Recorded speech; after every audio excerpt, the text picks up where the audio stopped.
नमस्कार दोस्तों, शनिवार के व्रत की कहानी मैं आज आप लोगों को अपने वीडियो के माध्यम से सुनाने वाली हूँ। अगर आप लोग अन्य कथा कहानियाँ सुनना चाहते हैं, ज्येष्ठ मास, बैसाख मास और अन्य मास की कहानियाँ, तो मैंने अपने चैनल पर अलग अलग डाल रखी हैं। चलिए आप लोगों को मैं आज शनिवार की व्रत कहानी सुनाने वाली हूँ। अगर आप लोग मेरे चैनल पर नए हैं तो सब्सक्राइब जरूर कर लीजिएगा, बेल आइकन को प्रेस करना ना भूलिएगा। आज की कहानी शुरू करते हैं। एक ब्राह्मण को सपने में नीली घोड़ी पर नीले कपड़े पहने एक आदमी दिखाई देता है और कहता है, हे ब्राह्मण देवता, मैं तेरे लगूंगा। ब्राह्मण घबराकर उठ गया। अगले दिन यही सपना उसे फिर आता है। यह सपना उसे रोज रोज आने लगा। वह परेशान हो गया और चिंता के मारे दुबला होने लगा। उसकी पत्नी ने कारण पूछा तो उसने सपने के बारे में बताया। ब्राह्मणी बोली, वे अवश्य ही शनि महाराज होंगे। आप अब की बार दिखाई दें तो कहना, लग जाओ, पर सवा पहर से ज़्यादा मत लगना। उस दिन सपना आने पर ब्राह्मण ने कहा, लग जाओ, पर कितने समय के लिए लगोगे? शनि जी बोले, 7.5 वर्ष के लिए लगूंगा। ब्राह्मण ने कहा, क्षमा करें शनिदेव जी, इतना भारी तो मुझसे झेला नहीं जाएगा। शनिदेव जी ने कहा, तो 5 वर्ष के लिए लग जाऊंगा। ब्राह्मण बोले, यह भी मेरे लिए ज़्यादा है शनिदेव। शनिदेव जी बोले, 2.5 साल के लिए लग जाऊं?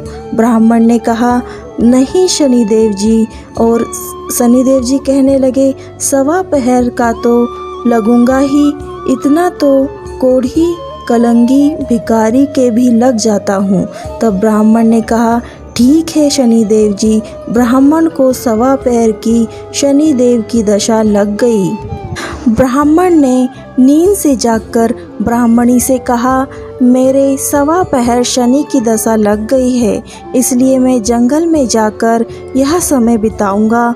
मेरे लिए खाने पीने का सामान बांध दे। शनिवार का व्रत कथा करूंगा। मेरे पीछे से किसी से लड़ाई झगड़ा ना हो, इसका ध्यान रखना। ज़्यादातर घर में ही रहना, बच्चों का भी ध्यान रखना। इस सवा पहर के समय में कोई गाली भी दे तो चुपचाप सुन लेना, बहस बिल्कुल मत करना। यह सब समझाकर वह ब्राह्मण जंगल की ओर चला गया। जंगल में जाकर ब्राह्मण एक पीपल के पेड़ के नीचे बैठा और हनुमान जी का पाठ करने लगा। 1 पहर तो बीत गया। ब्राह्मण ने सोचा, बाकी बचा समय रास्ते में बीत जाएगा, लेकिन वहाँ से इसीलिए वह चल दिया। रास्ते में एक बाड़ी में मतीरे लगे दिखाई दिए। माली से एक मतीरा खरीदा, पोटली में बांधा और आगे बढ़ा। आगे एक आदमी मिला जो असल में शनिदेव ही थे। ब्राह्मण से पूछा, पोटली में क्या है? उसने कहा, मतीरा है। तभी शनिदेव जी बोले, दिखाओ। ब्राह्मण ने पोटली खोली। उसमें राजकुमार का कटा हुआ खून से लथपथ सिर दिखाई दिया। शनिदेव ब्राह्मण को राजा के पास ले गए और कहा कि इस ब्राह्मण ने राजकुमार की हत्या कर दी। इसके पास पोटली में राजकुमार का सिर है। राजा ने कहा, मैं यह नहीं देख सकता, इस ब्राह्मण को सूली पर चढ़ा दो। राजा के यहाँ हाहाकार मच गई। ब्राह्मण को सूली पर चढ़ाने से पहले पूछा गया कि उसकी कोई आखिरी इच्छा हो तो बताए। ब्राह्मण ने सोचा, किसी तरह सवा पहर पूरा करना होगा। उसने कहा, वह रोज बालाजी की कथा सुनता है, मरने से पहले अंतिम बार बालाजी की कथा सुनना चाहता है। ब्राह्मण को कथा सुनने का प्रबंध किया गया। कथा कहते कहते सुनते सुनते सवा पहर पूरा हो गया। शनि की दशा टलते ही राजकुमार शिकार खेलकर लौटता हुआ दिखाई दिया। राजकुमार को आता देख राजा बहुत खुश हुए, लेकिन उसे निर्दोष ब्राह्मण की हत्या का दोष लगने का डर सताने लगा। उसने तुरंत घुड़सवार सैनिकों को ब्राह्मण के आदर सहित ले आने को लिए भेजा। ब्राह्मण राज दरबार में आया तो राजा ने क्षमा मांगी और पोटली दिखाने के लिए कहा। पोटली खोली तो उसमें से मतीरा था। राजा ने इन सब के बारे में पूछा तो ब्राह्मण ने बताया कि महाराज, मुझे सवा पहर की शनिचर की दशा लगी थी, इस कारण यह सब तमाशा हुआ। राजा ने पूछा, यह दशा कैसे टलती है? ब्राह्मण बोला, राजा, यह सेठ के लगे तो काला हाथी या काला घोड़ा दान करें, गरीब के लगे तो पीपल पूजा करें। तब बोले, साचा शनीश्वर कहिए जाके पाँव सदा ही पड़िए। और फिर शनि की कहानी सुने। तिल के तेल और काला उड़द का दान करें, काले कुत्ते को तेल से चुपड़ी रोटी खिलाएं और शनिश्चर की दशा उतर जाती है। राजा ने उसे मतीरा वापस दे दिया। घर आकर ब्राह्मण ने मतीरा काटा तो उसमें बीज की जगह हीरे मोती निकले। ब्राह्मणी ने पूछा, यह कहाँ से लाए हो? आप तो कह रहे थे कि शनि की दशा लगी है। ब्राह्मण ने कहा, जब दशा लगी थी तो यही मतीरा राजकुमार का सिर बन गया था।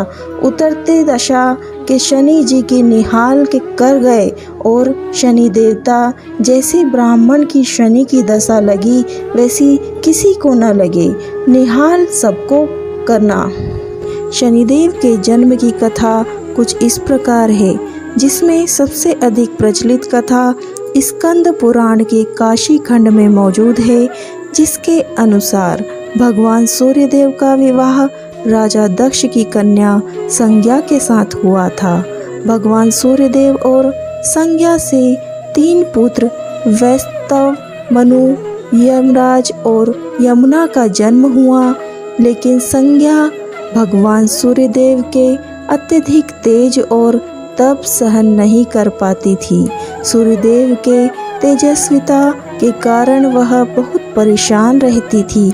इसके लिए संज्ञा ने निश्चय किया कि उन्हें तपस्या से अपने तेज को बढ़ाना होगा और तपोबल से भगवान सूर्यदेव की अग्नि को कम करना होगा। इसके लिए संज्ञा ने सोचा कि किसी एकांत जगह पर जाकर घोर तपस्या करना उचित रहेगा। संज्ञा ने अपने तपोबल और शक्ति से अपने ही जैसा दिखने वाला छाया एक प्रतिबिंब उत्पन्न किया, जिसका नाम सुवर्णा रखा गया। इसके बाद संज्ञा ने छाया को अपने बच्चों की जिम्मेदारी सौंप दी और उन्होंने तपस्या के लिए घने जंगल में शरण ले ली। कुछ दिन बाद भगवान सूर्यदेव और छाया के मिलन से 3 बच्चे मनु, शनिदेव और पुत्री भद्रा का जन्म हुआ। यह कथा हिंदू धर्म में काफ़ी प्रचलित है। वहीं भगवान शनिदेव के जन्म की स्कंद काशी पुराण में एक और कथा मौजूद है, जिसके अनुसार कश्यप मुनि के वंशज भगवान सूर्यनारायण की पत्नी छाया ने संतान की प्राप्ति के लिए घोर तपस्या की, जिसके जरिए भगवान शिव से संतान प्राप्त का वर मांगा। भगवान शिव के फल से ज्येष्ठ की अमावस्या में भगवान शनिदेव का जन्म हुआ। सूर्य के तेज और तप के कारण शनिदेव का रंग काला हो गया, लेकिन माता की घोर तपस्या के कारण शनि महाराज में अपार शक्तियों का समावेश हो गया।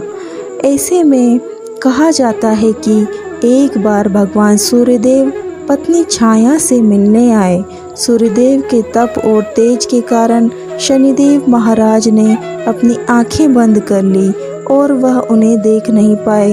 भगवान शनि के वर्ण को देख सूर्यदेव ने पत्नी छाया पर संदेह व्यक्त किया और कहा, यह मेरा पुत्र नहीं हो सकता। इसके चलते शनिदेव ने मन में सूर्य के प्रति शत्रुवत भाव पैदा हो गया। इसके बाद शनिदेव महाराज ने भगवान शिव को कड़ी तपस्या की। भगवान शिव की तपस्या की।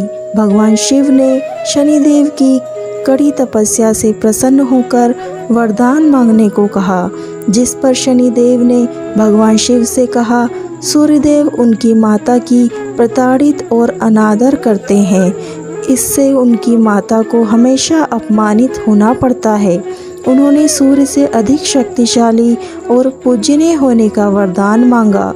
इस पर भगवान शिव ने शनिदेव को वरदान दिया कि वह 9 ग्रहों के स्वामी होंगे, यानी उन्हें सबसे श्रेष्ठ स्थान प्राप्त होगा।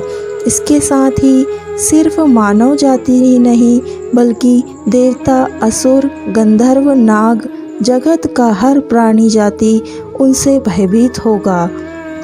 तो फ्रेंड्स, यह कहानी यहीं समाप्त होती है। आप लोगों को शनिदेव की यह कहानी कैसी लगी कमेंट करके ज़रूर बताइएगा। शनिदेव की कई कहानियां हैं जो मैं अलग अलग वीडियो के माध्यम से सुनाने वाली हूँ।